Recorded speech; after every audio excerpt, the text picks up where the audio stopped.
stores. That's what this show is That's really it. about. Get on petition.org, everyone. Right, Dan exactly. closed. Let's go ahead and go to our next caller here. I want to get to Ian calling from Alabama. Hey, Ian, you are live on Truth Wanted. Ian. What's up? Oh my God, I was not prepared. Okay. Oh, well, here you It's are. okay, What's up? I'm not either. Surprise. Don't worry, I'm not either. I do. Sometimes I need to give more of a prompt for the callers because I'll just tap you in right here and they're waiting on the line just to get the call in. So, yeah, Ian, what's up? How's it going? So today the topic I've got is out there. Kind of crazy. I love out there. Let's do it. I'm into it already. Okay. You had me on out there. That's it. Yep. You got me sold. You got my attention. We've heard it over and over again. People call in and say, we are the universe. And I think people get bored of it. But me growing up as Jehovah's Witness, I grew up believing that humans are separate from everything else. Mm-hmm. We're created by God. He's our creator. But recently, after I got out of that, which is, I feel like a cult, but after I got out of that, I became an atheist. And recently now, in the past few years, I've dived into Eastern philosophy, Hinduism, things like that. And I'm more satisfied with believing that we're all more similar, and without our ego, we're essentially the same entity. Okay. What do you mean by the same entity? So the consciousness that we share is equal. Do you think we all share the same consciousness? Well, how could in my opinion now, I view it as how could we not share the same consciousness? Well, I mean, I don't know what you're thinking right now, Ian. You know, I don't know your habits, your motivations, things like that. Like, it's kind of hard for me to say, oh, I share the same consciousness, right? Not the same consciousness, the same nature of consciousness. The same nature of consciousness. Okay. So the feelings we experience, love, hate, anger, all of those things, which I think more relate to our ego than our consciousness now that I think about it. But it's hard because we're talking about something that no one has been able to define or completely understand. Yes. So we're at a dead end almost. But I don't know where to go. You know, that's so you're right about the fact that consciousness has been notoriously difficult for people to define. Even in the natural sciences, it's really hard. There's literally the hard problem of consciousness. You know, like they're just trying to figure out exactly what it means when we say this stuff is really, really hard. But like we do know some things about consciousness, though, right? Like I think you would agree with me that a conscious being, like consciousness, at least so far, seems to be associated with like brain patterns. Like there seems to be a physical element to it. Right, like mm-hmm. There's obviously some religions and philosophies that disagree. That would say that even this cup has a portion of a consciousness, but consciousness, as I understand it, is an inherently biological thing. I've never observed a mind or a consciousness without a mind. Right, I've never observed consciousness without something physical being attached to it. Right. Yeah. I don't know. If there is something that isn't physical to, I mean, that's what people would say about God, I guess, if he's not, some kind of like higher mechanics of processing. Yeah, but as far as, I mean, if you understand like materialism, I guess, or naturalism, and you don't think that, those things outside of the physical realm are there, then like, yeah, I've never observed consciousness outside of something physical. I just want to clear something up with Ian quick. Do you mean that we just humans share a consciousness, or does this extend to plants and wildlife and a cup? Every living being would have the same. So it's not about self-consciousness. It's about being conscious at all. So even cats, dogs, all of it. But they're conscious to a degree. I'm just trying to figure out, like, what is it that I mean, obviously, I can look around, I can see things. There's stuff that's similar to me in the sense of a cat and a dog, right? Like, we can do stuff the same way. But, like, what does it mean to say that we share the same consciousness or same nature of consciousness? Like, I'm still having trouble just identifying really what that means. Me too. Okay. Because I say me too because I don't know how to describe why that satisfies me to say that we're sharing the same consciousness. essentially, it means we're the same more than we're different. And I think in the society that I grew up in Alabama, I get tired of everyone fighting over their differences.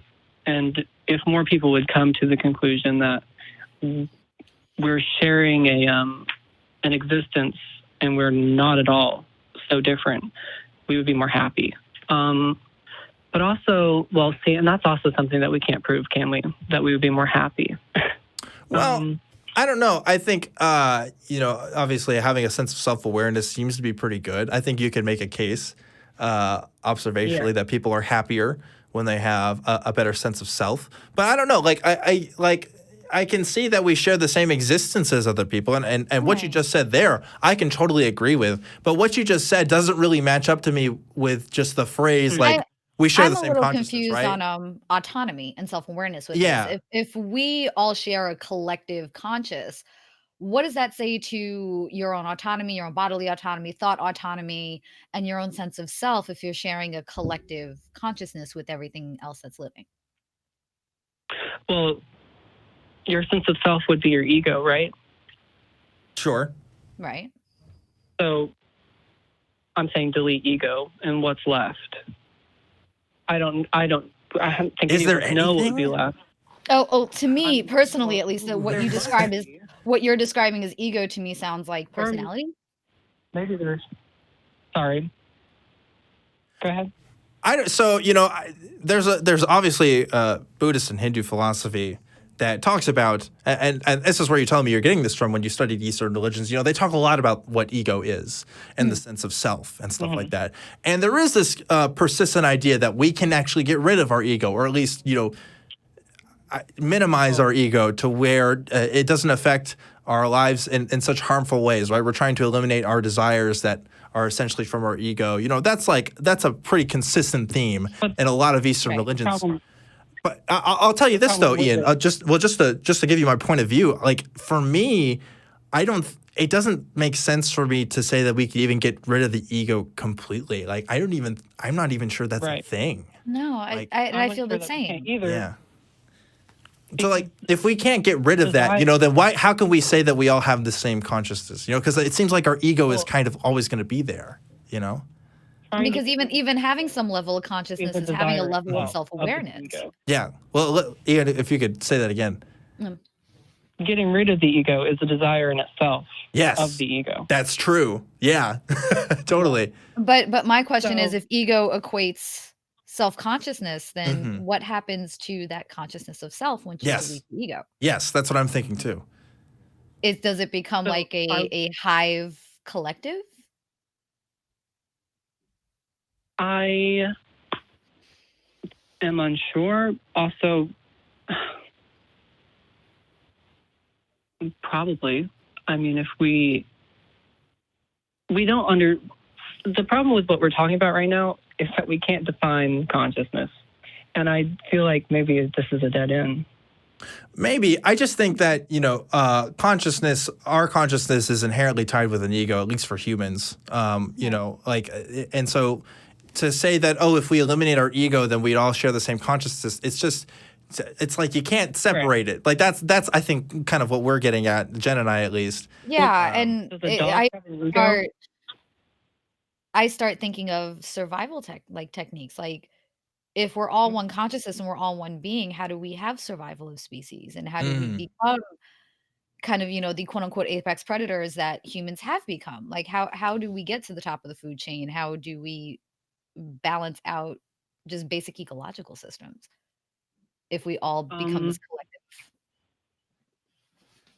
I see. I would say that this isn't really relatable. This doesn't relate to that. Going further into what I keep blinking, guys. It's okay. We're asking you a lot of questions, and you just take your time and feel. Yeah, absolutely. Talk to us whatever you want to talk about. So, from Hinduism, from what I've learned, I don't completely. So, I would not prescribe myself to any one religion. I think that would be a mistake. But I do enjoy the idea of the Brahmin, which is the idea that the world is a play and that the Brahman is playing each part of it. Meaning that if there was an all-knowing God that had all the power in the world, he would want to know what it's like to live a single-minded life with limited power. So he would create us, and he would be us. Okay. Does that make sense? Yes. So, okay. And from that's why I'm so interested in this. I think to say, okay, go ahead. Would consciousness be God itself? Are we God? And for me, at this point, that would only make sense. And not see God as a misnomer as a word. I do not mean capital G God. I mean, yeah. I mean Brahman, the ultimate reality. Yeah, to me, like that's, what you've just told me involves a lot of narrative. I think that's a lot of human narrative to these kinds of ideas, like becoming God and becoming universal and stuff. Like, I think we're kind of attributing concepts of ego to this thing. Thank you, Dan. That's what I was just going to get at. Right? You know what I'm saying? Like, yeah, it's a very anthropocentric point of view as we even talk about this. So and like it kind of goes against the not having ego, because to turn around and say we are God seems to be the most egocentric thing I can think of. Well, it's also more so it's a self-identifying thing. Right. It's a self-awareness and a self-conscious thing. Right. Yeah. Go ahead. Say that again, Ian. Go ahead. No, I'm taking that in. Okay. You're right about that. But also, I'm not sure that it's right to say that saying that we are God would be egocentrical, because that's only if your definition of God would be an all-knowing, all-powerful person, which none of us are. But fair enough. Actually, very fair point. Thank you for that. I really appreciate that. No, seriously, I so appreciate that. Thank you. Really, I just called to talk about that, but I honestly should probably call back another time with way more notes. Absolutely. But if you want to know where I got some of these ideas from, it would be none other than the infamous Alan Watts. You should look up some of his videos. Have you heard of Alan Watts? Alan Watts. Let me tell you about Alan Watts. Well, I love it. Let me tell you about Alan Watts. Alan Watts is able to give the most pleasant bullshit you've ever heard. I know, but it's pleasant, isn't it? It's so pleasant, but it's such very bullshit. Bob Ross bullshit. It's Bob Ross level bullshit. Yeah, if Bob Ross started talking about religion, that's what Alan Watts is, right? It's like yes.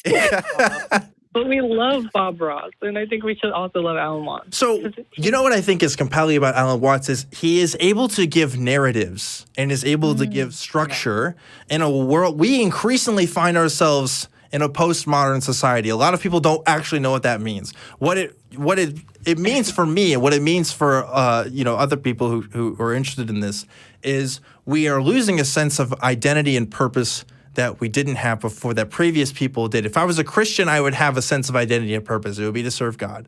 I don't have that anymore, right? And so we're left to kind of find our own structure, our own understanding of how we should know truth, how we should live our lives. And Alan Watts is able to give that by combining a lot of syncretic ideas from different religions, from different philosophies. And if you just know just kind of base knowledge about a lot of that stuff, I think it's great. But if you have an intimate knowledge about each of those individual philosophies and ideas that he's talking about, they're just not as compatible. Like that's kind of my thing with Alan Watts. He's very good at cherry picking. Yes. I agree with that. Yeah. But I also think that we have all these philosophies, but I don't think that there's an objective issue with combining some of them or using them to determine a new one. And yeah, and you know what? I think Alan Watts has done a lot of good for people, but you can do the same thing and also cause harm. Yes. You can definitely do the same thing and cause. Yeah. I feel like the reason that I am so easily swayed by Alan Watts and his narrative, as you said, is because I grew up with Jehovah's Witnesses, where you go you go twice a week and you listen to someone give a narrative about why you're Yes. I've been indoctrinated into listening to that. And you know what, Ian? You know, Alan Watts studied originally to become, I believe, an Anglican priest. You know, he Was it Anglican? I remember. I think it was Anglican. Maybe you don't hear Anglican very often. maybe it's Church of England. It was a classical Western Christian theology that he went from first before he jumped on to Eastern philosophies and stuff like that. So you can kind of see that in the way that he's got his little elements from kind of everywhere. Yeah. And so maybe that's why we find it, because I find it appealing too, right? I grew up in church. I grew up listening to somebody tell me stuff every week, and Alan Watts fits that. Not only does he fit that, but he's actually entertaining. Like he actually, he is. The church was boring sometimes. Alan Watts is almost never boring. He just like goes on so many tangents and just, but I was Catholic. Don't tell me about church being boring sometimes. Oh, well, that's okay. I remember, I'm so old, I remember masses in Latin. Jeez, yeah. Oh, that's God. the thing. But anyway, Ian, I do want to get to our other callers here, but thanks so much for talking about this. Thanks for calling in. Like, I like your idea. Yeah. If you have notes and you want to talk about this next time, I'm totally down, because we can easily lose ourselves in definitions and misunderstandings of words. And you can even email us if you want to continue. You can email the show. It's truth@atheist-community.org. That's for anybody, by the way, who wants to talk to me. So I see all those emails and just has inquiries on the show in general. So you can also TV@atheist.org. I'm at Jen Aldrich at atheist-community.org. Yeah, for sure. Yeah. But Ian, thanks again for calling in. Really appreciate it. Thank you. Yeah. And can't wait to hear from you again next time. So yeah, talking about ego and stuff. Sometimes these conversations are really messy. I felt like we did a pretty good job keeping it on pace. We didn't the studio. Yeah. Well, when you talk about issues like this, and when you talk about ideas that are very, I don't want to say wooey, because there are kind of definitions, but there's multiple meanings. There's some grounded basis compared to what we would call wooey. Yeah. Like it can, people's understanding. Here's the thing about Eastern philosophies, right? How many Hindus and Buddhists in real life that you're friends with, that you talk to, do you know? A couple. A couple? I grew up in an extremely. But would you say that's average? See, here's the thing. No. What I'm trying to get at, right? 90% of people that understand Hindu philosophy or Buddhist philosophy, we're reading it off the internet or we're looking at books. It's very rare that we're actually learning from people who are teaching this stuff themselves. I've had the privilege of knowing some Hindus in my life. And of course, I've talked to a Buddhist or two on this show as well. But it's not often that I have lengthy conversations with active practitioners of a lot of this stuff. And so we kind of, I think, in the West come up with our own conceptions with these ideas. We're able to take the philosophy without the context of culture, because we didn't grow up in those places and stuff. And so we can we attach to those ideas more so than. I would actually recommend, if you can find them, talking to Hare Krishnas when it comes down to I did talk to Hare Krishnas, actually. I grew up with a few of them. I still am in touch with them. I've told this story on the show before, but actually I meditated with some Hare Krishnas when I was in college, and had an interesting experience there, because I had kind of like this spiritual, I would call it spiritual, right? Kind of feeling going on. I was like, wow, if I can do it with this, what else can I do with other, kind of religious rituals and stuff? So anyway, that kind of opened a little gateway there. But yeah, I had an experience like that as a teen with Hare Krishnas too. I grew up right around a sect in like a temple. Church. Yeah, a temple. Mm-hmm. And I was like full access for it. And I was like, yeah, on my journey, let's figure out what this is. I was like, this vibe is awesome. Yeah, you gotta they're cool, but you gotta be careful. Those Hare Krishnas, they got the food. They get you with the food, is what they get you with. They have the food. They also have a checkered past. They with interest with accusations of being a cult. I'm Catholic. Let's not talk about checkered past. Okay.